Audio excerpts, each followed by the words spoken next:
there, it's Tracy here with your very first edition of Tracy's Tuesdays Tidbits for Realtors. Today I'd like to start off with some basics. For you existing agents, you may think this is boring, but I promise you, you will get something out of this as well. And new agents, listen up because this is vitally important to your long-term career. How is your database? Do you have a database set up yet? Is it healthy? And what I mean by that is, is it updated? Do you have everyone's current email and phone number and home address and maybe birthday dates and anniversaries? And have you added everyone to social media? This is something that's vital for a long-term career, and we all can do deals from here and there, but to have a long-term career, it's very, very important to have a good database. So I recommend starting off with a spreadsheet. So if you're brand new, who are your friends, your relatives, your acquaintances, your neighbors, people having to do with your children, as far as activities, PTA, sports, things of that nature. You first of all, you're going to realize that you know more people than you think you do. So I challenge you to gather that information and get it together. And existing agents, do you have a full-fledged database of all of your previous clients or clients that you're currently working with? And is it healthy and updated? So for the new agents, this is a great lead generation activity. And I've got some good ones for existings as well. But as you're building your business and just starting out, you're going to realize that you have their phone number and their email, but you might not have their home address. So that's going to require a phone call. And I like to call it a touch, right? You're touching them. And it's going to go something like this, Hey there, it's Tracy. How you doing? Oh, great. Hey, I'm not sure if you know, but I just got my real estate license and I'm super excited to start my career in this amazing real estate industry. And I am updating my database so that I can stay in touch with my friends and family and people that I know, and just keep them updated on what's happening with the real estate industry. And I realize that I don't have your home address. And then there's a pause, and you say, I like to give out gifts from time to time, and I can't deliver a gift without a home address. They're not going to say no to giving you their home address if you tell them that you like to give out gifts. Everybody loves gifts, okay? So it's a key sentence that you want to remember. So again, you have a little chat with them, you add their address, you tell them to have a wonderful day, and you hang up. This wasn't a sales call, and it wasn't salesy at all. It was just letting them know that you're in real estate. You just planted a seed, first seed of many, okay? This is a seed. The goal in real estate is to be top of mind, okay? When they think real estate, you want your name to pop in their head, okay? So this is the first step that you're going to do in planting that seed, so that when they think real estate, someone says something about real estate to them, or they're thinking of listing their home or buying another home, that your name pops into their head again. Entire goal in real estate, nothing else matters but being top of mind. So, sorry about that. So, as you're having that phone call, you hang up. I recommend doing 10 a day, and the reason why is it's not overwhelming. 10 a day is pretty easy to do. After you make those 10 calls and you update your database, I want you to sit down and write out a handwritten note. Just a little note. They're so underestimated. Handwritten. When was the last handwritten note you got? Grandma's not even doing those anymore. She used to send you a card for your birthday with $5 in it, but she's on Facebook now too. So nobody does handwritten notes, and they're powerful.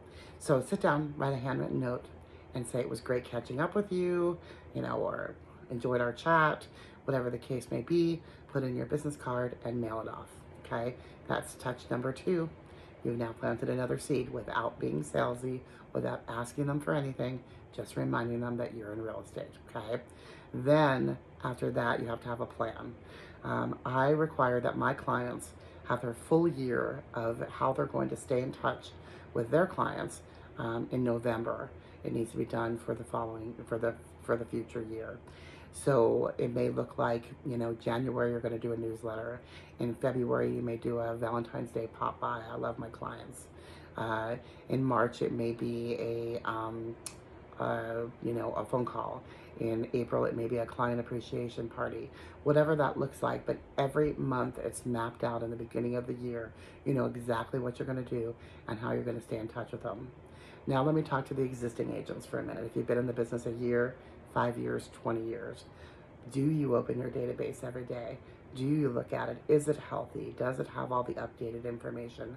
When was the last time you called a client from 3, 4, 5 years ago or 6 months ago just to check in and see how they're doing?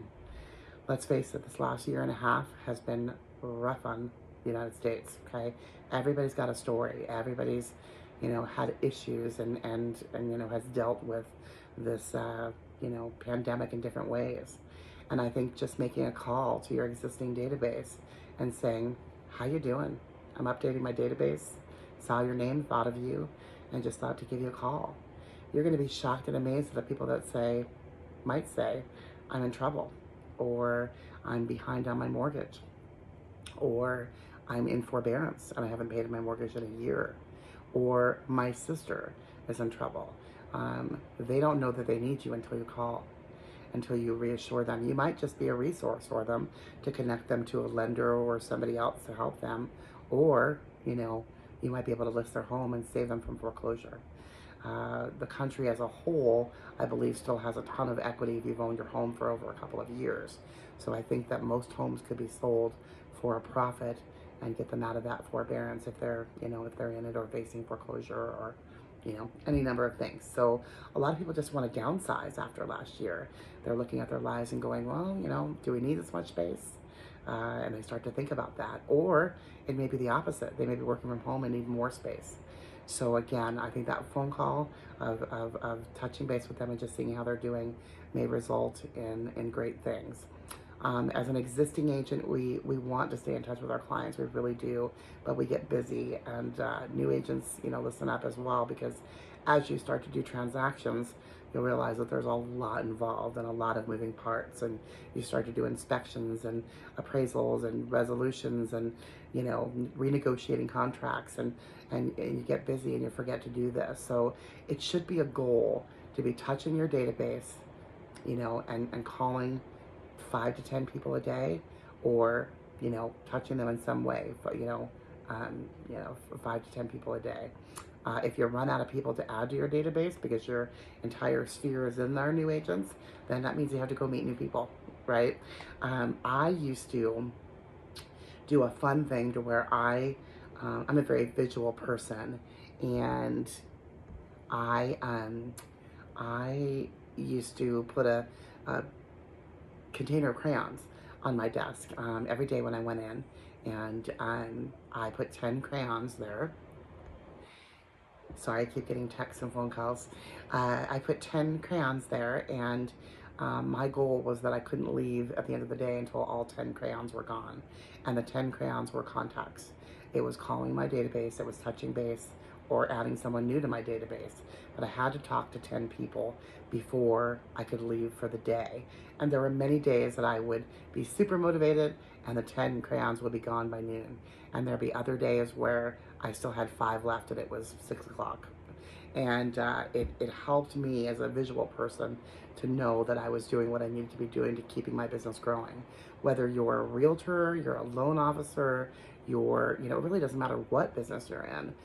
In order to keep any business going, you've got to be able to stay in touch with your people, because again, being top of mind is most important. Not everyone's going to need you right now, but they may know someone who does, right? So again, staying top of mind is vital. That database is super powerful. You should be using it as a pipeline report as well. And what I mean by that is I have a section that I put notes on the very end of it. And if I'm talking to someone and they say, you know what, give me a call back in March, we're thinking about maybe listing in the spring. I'm going to put a note there to call them back in March. So that's why I want to look at it every day, so I can see who it is I need to touch, or maybe it's a birthday, maybe I want to send a special video to someone, or they asked a question on Facebook, or who knows what the reason may be that you need to touch them. But it's so important for long-term business if you plan on being in this business for a long time. I've been doing this for 33 years, and I can tell you that I have sold homes to people that their children were 10 and 12 when we started the transaction, and then I ended up selling homes to their children when they were grown. So I am all about a long-term business. I'm all about referrals. It's so much easier to run a business when you have people referring people to you than having to go out and constantly get new business and working internet leads and things like that. It's warmer, it's easier. You don't have to work as hard because you've been referred. So the only way to do that is to have an active, healthy database that you are touching daily, and that you are staying in front of your people, and that it's expanding and growing all of the time. So you're meeting new people and you're adding them to it. It doesn't have to be fancy. Again, I'll upload an Excel spreadsheet so that you can utilize that. You can start off with that, and you can upload it into any kind of CRM.